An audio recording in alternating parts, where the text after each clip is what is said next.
citizens of YouTube land. Hey, It's your president and your VP. And we're back finally. I know it's been a minute, but we're back with another episode of A Lifetime Movies, A Dude's Perspective. This time around, it's Girl in the Shed. Girl in the Shed. The kidnapping of, I don't know if I can even say that. Abby but Hernandez? No, the K word, but that's okay. Oh. It's fine. We'll leave it up. It's fine. So, basically, what you need to know about this movie is that it's based off of the true life story of Abby Hernandez, who's unfortunately suffered a terrible ordeal at the hands of a man by the name of Nathan Kibbe, and he kind of held her against her will, and there were some things that he did, and we'll just leave it at that. And the gist of it is he's now serving 45 to 90 years in prison. Federal prison. Yeah. Yeah, so, he got the big prison. So Abby is the movie begins with Abby, and she's kind of arguing with her mom a bit about getting ready for school. So she goes on to school, and her mom comes to school to basically like give her lunch or whatnot, and so Abby basically tells her mom off in no certain terms and doesn't tell her that she loves her, and her mom tells her that she loves her, but she doesn't respond, and that's kind of important in a way, and we'll get to that here in a bit. So the day goes on at school, right? And Abby's with her friends, and they, kind of shows her in her classroom element and that kind of thing, and so you're getting the basic gist of what life is like for Abby Hernandez. Well, see, she didn't have socks on her on her feet that day, so her feet were blistered up. So she is gonna get a ride home. This is kind of important because she was hitchhiking home. She hitchhiked to school and got a ride from basically a school teacher. Which, let's take a minute and address this for just a second. Young children out there, young teenage adults that might be watching this, never accept rides from people that you don't know. Yeah. First and foremost, just don't do that, okay? Because situations like this can arise. Excuse me. So she's on her way home, and she's hitchhiking back home, and lo and behold, Mr. Kibbe pulls over and offers to give her a ride. So she tells him that we can just drop me off at this grill down the road here. It's on the left. Well, he just speeds right by, okay? And as he's doing so, he tells her assuredly to try to gain her assurance that everything's still copacetic. I just need to go to the store real quick. I don't want to make a double run here. So they get to the parking lot though, and lo and behold, Mr. Kibbe has a weapon. And with the weapon, he orders her to put a bag over her head, and he ties her hands behind her back. And he uses another certain type of weapon that you usually use to zap cattle with. So there's that. You didn't use a cattle prod. It was, well, I know, but you use it to subdue a human. Yeah, that one. Well, it's the same type of thing. Yeah, but it's the same type of thing. But it's what cops use against criminals. That's where we're going to leave it from there, because I don't think we can actually say it on YouTube. Probably not. So with that, he uses it on her to prove that he's serious, and he takes her back to his trailer, and he keeps her in this room locked up. And see, he's the true definition of white trash. Which, another thing for a second here. I'm sorry. You're good. I had to throw in a joke. You're good. Concerning that specific subject and concerning this subject matter, Ben, you're an incredible actor and all, but it really shouldn't have been you that was playing this character. It should have been this guy, your brother. Yeah. Because if you don't know, guys, there's certain allegations against Fred Savage out there. We're not going to go into the details on it because we're not legal experts or anything, but there are certain allegations out there. So, yeah. Enough to cause him to resign from his job at ABC. Yeah. So, take that with what you will, but moving on. Executive producer of the Wonder Years reboot. But moving on. So with that, Mr. Kibbe, he keeps her kind of locked up, guys, for months on end. This goes on and on and on. And Abby, the whole time, what gets her through is two things. First, the love of her mother and knowing that her mother will never stop looking for her. Second, her faith in God. This is the type of movie where, yeah, that's what gets her through. Yeah. So slowly but surely she gains his trust, though, guys, because at first she doesn't know his name, and she makes up this name Felix because it sounds sophisticated, so to speak, and they're going to be friends. And slowly but surely she gains his trust enough. And another thing about Mr. Kibbe, though, is, guys, he's a nut job. It's as simple as that. Because he believes in the flat earth theory. He believes in all these 9/11 conspiracy theories. Yeah, he's one of the people that believes that 9/11 was an inside job.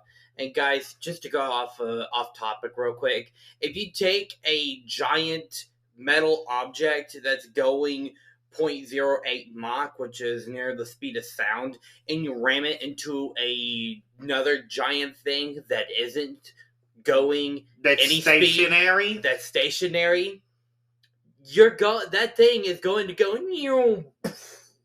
So with that, guys, I'm just saying, So he's spouting off all of his insane theories to his co-workers at the local machine shop where he works, and then to his credit, he's actually a really good worker. But the guy that he's spouting all this off to, he's like, dude, you're insane. And I take offense to this because my dad died in 9/11. Yeah, so he goes to the supervisor. The supervisor's basically like, Nathan, get on out of here because you're crazy and we don't need you no more. He's like, so what? What happened to respect for Army vets? He's like, what unit did you serve in, huh? Uh-huh. He's like, yeah, that's what I thought. You're a coward. You're a liar. And get on out of here.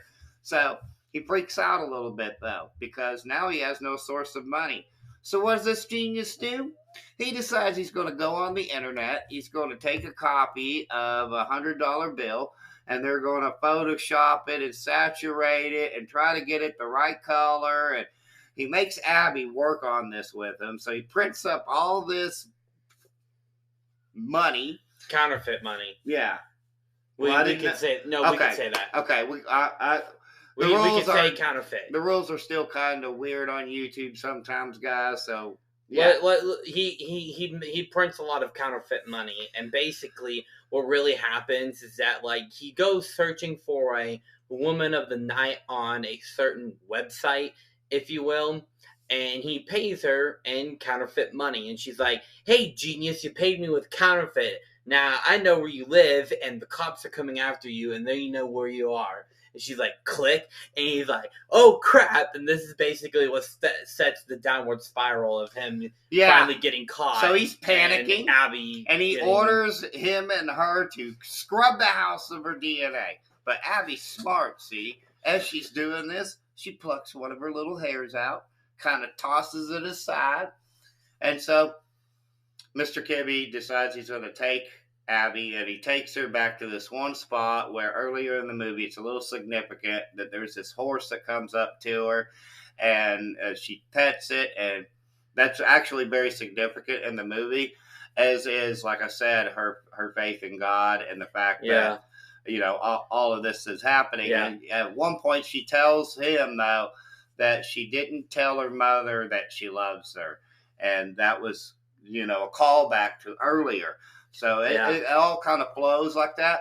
But moving forward and speeding this up, he's freaking out. He takes her out. She's crying. She's screaming. She's begging. She says, I did everything you asked. You're good. You need to let me go. And she's like, just make me one promise. Just leave my body to where they could find it. And he basically snaps him out of it. So he unlocks the door, lets her out. She walks home. Police get called. He gets arrested. In a movie. Yep. And he got charged with a lot of things, guys. Yeah, he did. The real life Nathan Kibbe will never ever probably be getting out. No, and he's stuck in federal because they prison. didn't show all the things that he actually did in the movie because it's Lifetime, so they really couldn't do that. He got charged with like federal kidnapping, federal money laundering, counterfeit, federal R word charges. Like he got charged with a lot of things federally and is now put in big time prison. The movie works because, of course, of Ben's performance. He's able to actually pull off this like paranoid, schizophrenic type character. It's not really paranoid schizophrenic, but it's more along the lines of like he slowly becomes paranoid because of the drug use too.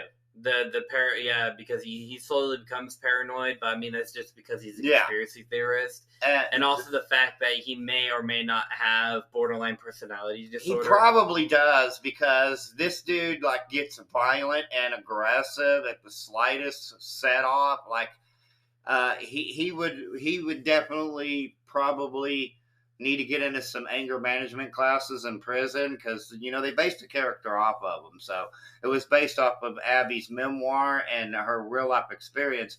And also what helps is the fact that the movie is executively produced by the same Abby Hernandez. So she's actually the real life Abby Hernandez was involved in this movie. Yeah. And so the director did a really good job. I don't really know her name, but the actress who played her mother also did a good job, because what surprised me was like Lifetime movies, the max rating they usually get is a TV-14, right? Because like they're meant for like teens and stuff. They're kind of like a teen channel in a way. And they drop a BS bomb on us. Yeah, like they drop a swear word, and he's right, because the actress that plays her mother really kind of conveys the desperation, because the whole time she's basically on the cops and the FBI's A words, because we don't really swear on this channel either. Yeah, but she's all up in there, and she's like, "You guys need to do something. I'm not making this up." And she's the one that just keeps pressing the whole time. And it's well written, actually. It's a better Lifetime movie. One of the more serious ones, which helps, because they're something like Pool Boy Nightmare. They're not trying to ramp up the comedy here, and they're not trying to really come up with a sensational story, if you will. I mean, it is sensational because of the material, but they take it seriously, and that's what helps it. So, with that being said, guys, final rating for this one: 3 3/4 out of 5. What say you? Also 3 3/4 out of 5. So, but as always, guys, of course, if you have seen Girl in the Shed, the kidnapping of Abby Hernandez, and you believe that it is the worst Lifetime movie of all time, well, clearly you have never seen the unauthorized story of Full House. The unauthorized Full House story? Yeah. Yeah. So with that, which we're going to be doing a remake of that, so we'll get into that'll be the next one. The upcoming projects. Next one will be the unauthorized Full House story, as he said. Here on the main channel. Here on the main channel, we've also got Freddy's Dead: The Final Nightmare coming up, because we got some stuff tied in on the comics channel to do with that. So that'll be fun. And let's see. I don't know what else, but we've got a lot more. One more thing, we won't be going to Comic-Con. Some stuff happened. They got that was completely out of our control. So yeah, it happens. But it's crazy how it works out there, guys. In March, we're launching a new channel. Yeah, stay tuned for that. That's another big one. Let's just say it involves one of my favorite mediums ever. I know what else. We've got March of the Irish coming up, where we're focusing. Are you glad I mentioned March? Yeah, we're focusing on. Nope, we're not going to reveal the theme yet. We won't just yet. But also, we've got Ferris Bueller's Day Off. That's going to be a big one. I can't wait for that one, guys. Yeah. You guys are going to love that one. And more Walker content.